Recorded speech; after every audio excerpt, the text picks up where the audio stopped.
New Orleans is marking the 20th anniversary of Hurricane Katrina with tributes and remembrance.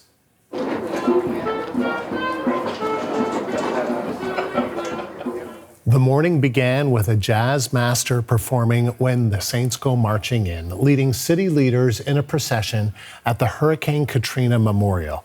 Katrina was one of the deadliest storms in U.S. history, flooding much of New Orleans and displacing over 1 million people. Nearly 1,400 lives were lost as communities struggled in the aftermath.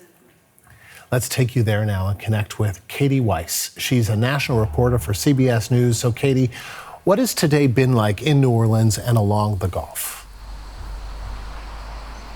For many people, today is a moment of pause, a moment to remember, a moment to reflect, to honor those who were lost across the Gulf Coast, not just here in New Orleans, but in Mississippi and in Alabama as well. So many people, over 1 million people were displaced.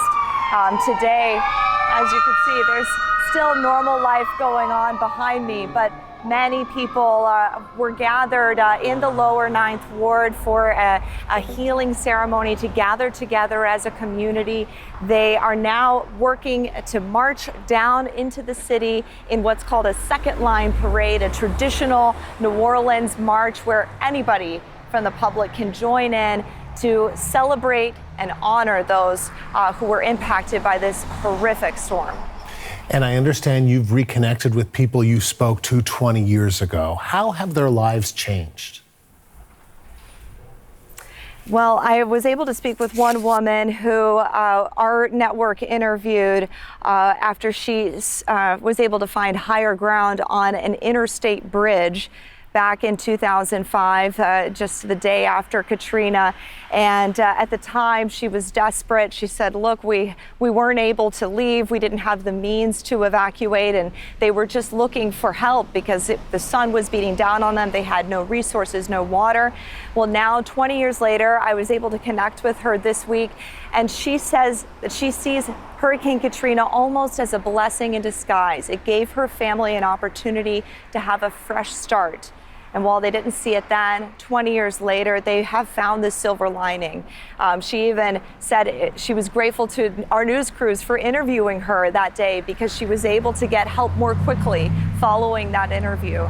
Of course, not everyone has a similar type story. So many people lost loved ones. I spoke with a police chief or former police chief who was in charge at the time. He said that the moments during his response to this storm 20 years ago still haunt him. He was unable to rescue his aunt and uncle because he was tied up with his work, helping so many other people. And they unfortunately died because they weren't able to evacuate. And that's something that still just is horrific to him to this day.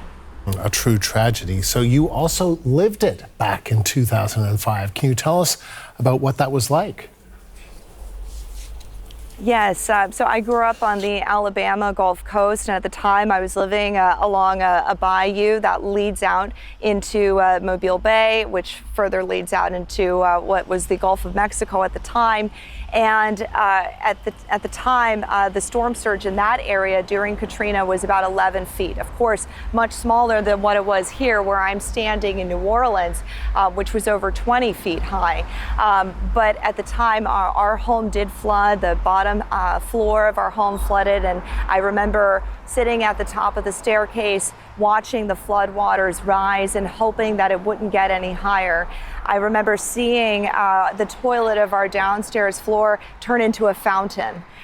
These types of moments are things that are forever seared in my memory that I'll never forget. And I know so many people here in this community share such even more, tragic, horrific stories of survival. It's one of those things that, you will always remember where you were when this happened. And I know just down the road from me, my Nana's home was completely destroyed. She since has rebuilt, moved to a totally different community.